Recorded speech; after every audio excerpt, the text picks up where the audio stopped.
सिंहासन हिल उठे, राजवंशों ने भ्रुकुटी तानी थी, बूढ़े भारत में भी आई फिर से नई जवानी थी।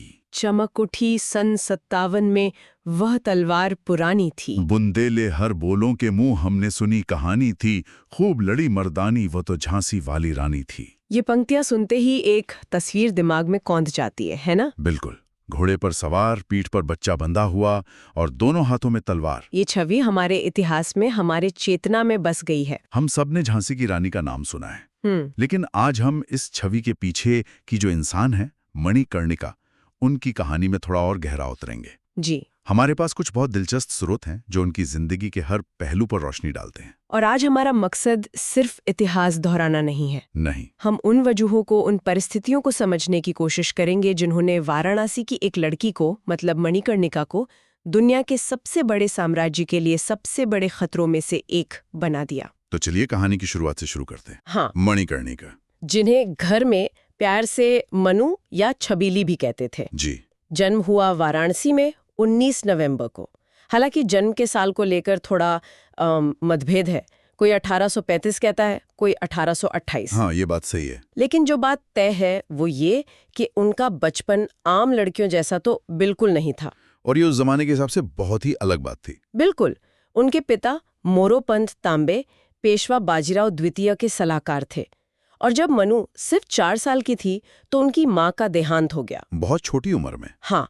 इसके बाद वो अपने पिता के साथ कानपुर के पास बिठूर आ गईं, जहाँ पेशवा का दरबार था। तो उनका पालन पोषण एक राजकुमारी की तरह नहीं, बल्कि एक योद्धा की तरह हुआ। और ये भी कमाल की बात है कि उनके बचपन के जो साथी थे, वही आगे चलकर क्रांति के इतने बड़े चेहरे बने। नाना साहेब और तात्या टोपे। हाँ, तो क्या ये सिर्फ एक इत्तेफाक था या बिठूर का माहौल ही कुछ ऐसा था? देखिए, ये इत्तेफाक से कहीं ज्यादा था। बिठूर उस वक्त आप कह सकती हैं अंग्रेजों से सत्ता खो चुके मराठा गौरव का एक केंद्र था। अच्छा। तो वहां हर रोज अंग्रेजों के खिलाफ बातें होती थीं, शिवाजी की, दूसरे वीरों की कहानियां सुनाई जाती थीं।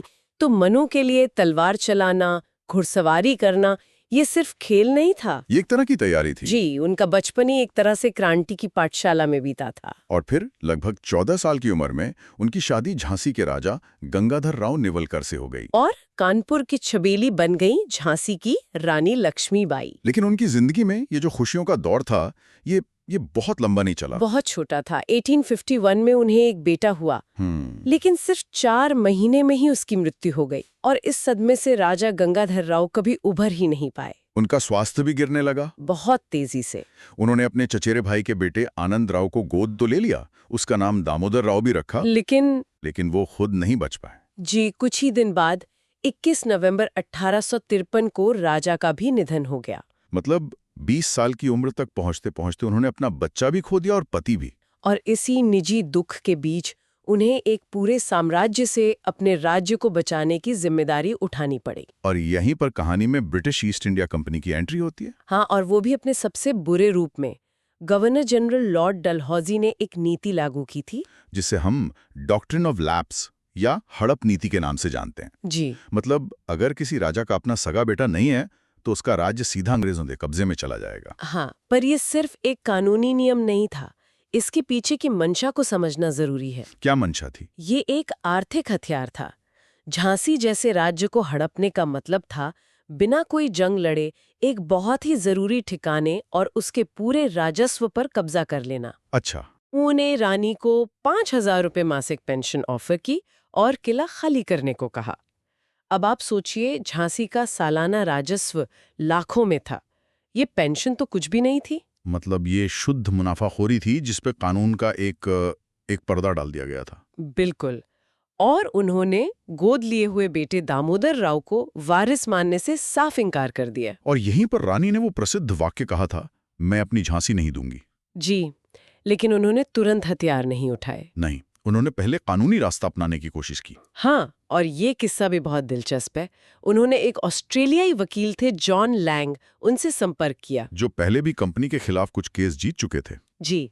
लैंग ने अपनी किताब में रानी से हुई मुलाकात का बड़ा अच्छा वर्णन किया है। वो लिखते हैं कि रानी पर्दे के पीछे बैठी थीं, लेकिन बात करते करते उनके बेटे दामोदर ने पर्दा हटा दिया। हाँ, अचानक से पर्दा हटा दिया। और लैंग ने रानी का जो हुलिया बताया है वो हमारी उस प्रतिष्ठित छवि से काफी अलग है। हाँ, वो लिखते हैं कि रानी का कद औसत था, चेहरा गोल और सुंदर था, लेकिन रंग बहुत गोरा नहीं था। और उन्होंने कोई गहने भी नहीं पहने थे। जी, पर एक चीज जो लैंग को थोड़ी अजीब लगी, वो थी उनकी आवाज। वो लिखते हैं कि उनकी आवाज थोड़ी फटी हुई, मतलब कर्कश थी। ये वर्णन उन्हें एक देवी से ज्यादा एक इंसान बनाता है। बिल्कुल। और लैंग ने उन्हें साफ साफ बता दिया था कि कानूनी लड़ाई लड़ने का कोई फायदा नहीं होगा। मतलब अंग्रेज सरकार झांसी कभी नहीं लौटाएगी। कभी नहीं। और शायद यही वो पल था जब रानी को ये समझ आ गया कि अब न्याय मांगने से नहीं, छीनने से मिलेगा। तो एक तरफ झांसी में ये सब चल रहा था और दूसरी तरफ पूरे उत्तर भारत में गुस्से की एक आग सुलग रही थी। हाँ, 1857 की क्रांति सिर्फ एक घटना नहीं थी, ये कई सालों से इकट्ठा हो रहे गुस्से का नतीजा थी। सही कहा। ये सिर्फ एक कारतूस का मामला नहीं था, वो तो बस एक चिंगारी थी। बारूद तो सालों से जमा हो रहा था। जैसे देखिए, नाना साहब जैसे शासकों की पेंशन छीनी जा रही थी, किसानों पर लगान का बोझ बढ़ता जा रहा था, जमींदार अपनी जमींदारी खो रहे थे। मतलब समाज का हर तबका अंग्रेजों से परेशान था। और फिर आई वो एनफील्ड राइफल की कारतूस। हाँ, जिस पर गाय और सूअर की चर्बी लगे होने की अफवाह थी, और इसने आग में घी का काम किया। क्योंकि इसने आर्थिक और राजनीतिक गुस्से को एक धार्मिक मुद्दा बना दिया। बिल्कुल। ये हिंदू और मुसलमान दोनों सैनिकों के धर्म पर सीधा हमला था। बैरकपुर में मंगल पांडे ने विद्रोह किया, और अंग्रेजों ने डर के मारे उन्हें तय तारीख से 10 दिन पहले ही 8 अप्रैल 1857 को फांसी दे दी। जी, लेकिन इससे विद्रोह दबा नहीं, बल्कि और भड़क गया। 10 मई 1857 मेरठ, सैनिकों ने खुला विद्रोह कर दिया और दिल्ली की ओर चल पड़े। और देखते ही देखते ये आग कानपुर, लखनऊ, बरेली, पूरे उत्तर भारत में फैल गई। और अंग्रेजों की जो प्रतिक्रिया थी वो उनकी घबराहट को दिखाती है। हाँ, उन्होंने क्रूरता की सारी हदें पार कर दी। एक आदेश जारी हुआ, नो वकील, नो दलील। कोई सुनवाई नहीं, सीधी सजा। जी। विद्रोहियों को तोपों के मुंह से बांधकर उड़ाया जाने लगा। बहादुर शाह जफर के बेटों और पोतों को सरेआम गोली मार दी गई। ये युद्ध नहीं था, ये बदला था। तो इस पूरी उथल-पुथल के बीच झांसी में रानी लक्ष्मीबाई क्या कर रही थीं? उन्होंने इस मौके का पूरा फायदा उठाया। उन्होंने झांसी पर दोबारा अपना नियंत्रण कर लिया। और अपनी सेना बनानी शुरू की। हाँ, और उनकी सेना की सबसे खास बात ये थी कि उसमें महिलाओं की भी एक टुकड़ी थी। झलकारी बाई, सुंदरमाई, मोतीबाई। जी, इन वीरांगनाओं को उन्होंने खुद युद्ध का प्रशिक्षण दिया था। झांसी अब क्रांति का एक मजबूत गढ़ बन चुका था। और ये बात अंग्रेजों को बहुत खटक रही थी। उन्हें पता था कि अगर इस विद्रोह को कुचलना है तो झांसी को जीतना ही होगा। और इसीलिए उन्होंने अपने सबसे क्रूर जनरलों में से एक सर ह्यू रोज को झांसी भेजा। ह्यू रोज कोई साधारण कमांडर नहीं था। वो बहुत अनुभवी और आक्रामक माना जाता था। मार्च 1858 में उसने एक विशाल सेना के साथ झांसी को चारों तरफ से घेर लिया। रानी ने तात्या टोपे से मदद भी मांगी थी। हाँ, और तात्या टोपे 20,000 सैनिकों के साथ निकले भी, लेकिन यहीं पर ह्यू रोज की रणनीति काम कर गई। उसने क्या किया? उसे पता था कि तात्या टोपे आएंगे, तो उसने अपनी मुख्य सेना को घेराबंदी पर लगाए रखा और एक छोटी टुकड़ी को तात्या टोपे को रास्ते में ही रोकने के लिए भेज दिया। और वो कामयाब रहा? पूरी तरह। उसने तात्या टोपे की बड़ी सेना को हरा दिया और झांसी को अकेला कर दिया। अब झांसी अकेली पड़ गई थी। जी, 2 हफ्तों की भीषण लड़ाई हुई, फिर अंग्रेज किले की दीवार तोड़ने में कामयाब हो गए और शहर में घुस गए। और उन्होंने भयानक कत्लेआम मचाया। ऐसे में रानी को एक बहुत मुश्किल फैसला लेना पड़ा। उन्हें समझ आ गया कि यहाँ रुककर मरना बेवकूफ़ी है। युद्ध को जिंदा रखने के लिए उनका जिंदा रहना जरूरी था। बिल्कुल। और फिर उन्होंने वो किया जो इतिहास की सबसे साहसी घटनाओं में से एक है। अपने बेटे दामोदर को पीठ पर कसकर बांधा।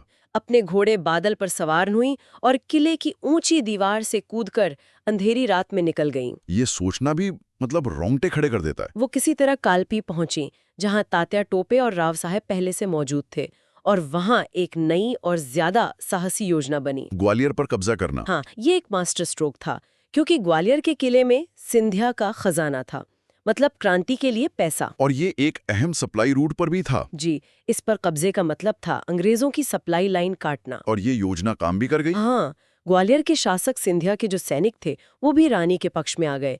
सिंधिया को आगरा भागना पड़ा। लेकिन ह्यू रोज भी पीछा करते हुए ग्वालियर आ पहुंचा। और यहीं 17 और 18 जून 1858 को कोटा की सराय में वो आखिरी और निर्णायक युद्ध लड़ा गया। एक ब्रिटिश कैप्टन ने अपनी आंखों से रानी को लड़ते हुए देखा था। जी, उसने लिखा है कि रानी घोड़े की लगाम को दांतों में दबाए हुए थीं और दोनों हाथों से तलवार चला रही थीं। युद्ध बराबरी का चल रहा था। रानी की सेना भारी पड़ रही थी, लेकिन तभी ह्यू रोज ने अपना तुरुप का इक्का निकाला। क्या था वो? उसने अपनी ऊंटों पर सवार रिजर्व सेना को अचानक युद्ध में उतार दिया। ऊंटों पर सवार सेना? हाँ, यह एक ऐसी चाल थी जिसके लिए भारतीय सेना तैयार नहीं थी। ऊंट पर बैठा सैनिक ज्यादा ऊंचाई से गोलियां चला सकता था, जहां तक तलवार पहुंचना नामुमकिन था। इस एक चाल ने पूरा पासा पलट दिया। जी, रानी की सेना में भगदड़ मच गई। रानी ने पीछे हटने की कोशिश की, लेकिन तभी एक सैनिक ने उनके सीने में संगीन घोंप दी। और कमर में गोली भी लगी। वो बुरी तरह जख्मी थीं, पर लड़ती रहीं। भागते हुए उनके सामने एक छोटा सा पानी का नाला आया। उन्हें लगा कि घोड़ा उसे पार कर जाएगा, लेकिन घोड़ा नया था। वो नाले के सामने अड़ गया। और बस उसी एक पल की देरी ने सब कुछ बदल दिया। एक अंग्रेज सैनिक ने पीछे से उनके सिर पर तलवार का वो घातक वार कर दिया। वो घोड़े से नीचे गिर पड़ी। उनका एक वफादार सैनिक उन्हें उठाकर पास के एक मंदिर में ले गया। पुजारी ने उनके मुंह में गंगाजल की कुछ बूंदें डाली। उनकी आखिरी सांसें चल रही थी। हाँ, उन्होंने कांपती आवाज में कहा, दामोदर, मैं उसे तुम्हारी देखरेख में छोड़ती हूँ। और उनके आखिरी शब्द थे, अंग्रेजों को मेरा शरीर नहीं मिलना चाहिए। और उनके सैनिकों ने उनकी इस आखिरी इच्छा का पूरा मान रखा। अंग्रेजों के पहुंचने से पहले ही उन्होंने आनन फानन में मंदिर के पास ही उनका अंतिम संस्कार कर दिया। जब ह्यू रोज वहां पहुंचा तो उसे सिर्फ एक जलती हुई चिता मिली। अपनी आखिरी सांस तक वो अंग्रेजों के हाथ नहीं आई। बाद में ह्यू रोज ने अपनी रिपोर्ट में लिखा, यहाँ वो महिला लेटी है जो क्रांतिकारियों में अकेली मर्द थी। दुश्मन की तरफ से मिली ये सबसे बड़ी श्रद्धांजलि थी। रानी की मृत्यु के बाद क्रांति लगभग खत्म हो गई। हाँ, तात्या टोपे को पकड़कर फांसी दे दी गई। नाना साहेब नेपाल भाग गए। और रानी के बेटे दामोदर राव का क्या हुआ? उन्होंने कुछ साल बाद आत्मसमर्पण कर दिया। उन्हें पेंशन तो मिली, लेकिन उनका जीवन गरीबी और गुमनामी में बीता। तो 1857 की क्रांति तकनीकी रूप से तो असफल रही। हाँ, लेकिन इसने भारत के इतिहास को हमेशा के लिए बदल दिया। ईस्ट इंडिया कंपनी का राज खत्म हो गया और भारत सीधे ब्रिटिश क्राउन के अधीन आ गया। और रानी लक्ष्मीबाई का बलिदान, वो व्यर्थ नहीं गया। वो सिर्फ एक योद्धा नहीं थी, वो साहस का, आत्मसम्मान का प्रतीक बन गई। 1857 ने हमें आज़ादी भले ही ना दी हो, लेकिन उसने आज़ादी की वो नींव रखी जिस पर आगे का पूरा स्वतंत्रता आंदोलन खड़ा हुआ। और जाते जाते एक से सवाल छोड़ जाते हैं। जी, अगर उस दिन रानी लक्ष्मीबाई का घोड़ा उस नाले को पार कर जाता और वो जीवित बच जाती, तो क्या भारत का इतिहास कुछ और होता? क्या आज़ादी हमें दशकों पहले मिल सकती थी? ये एक ऐसा विचार है जिस पर सोचना चाहिए।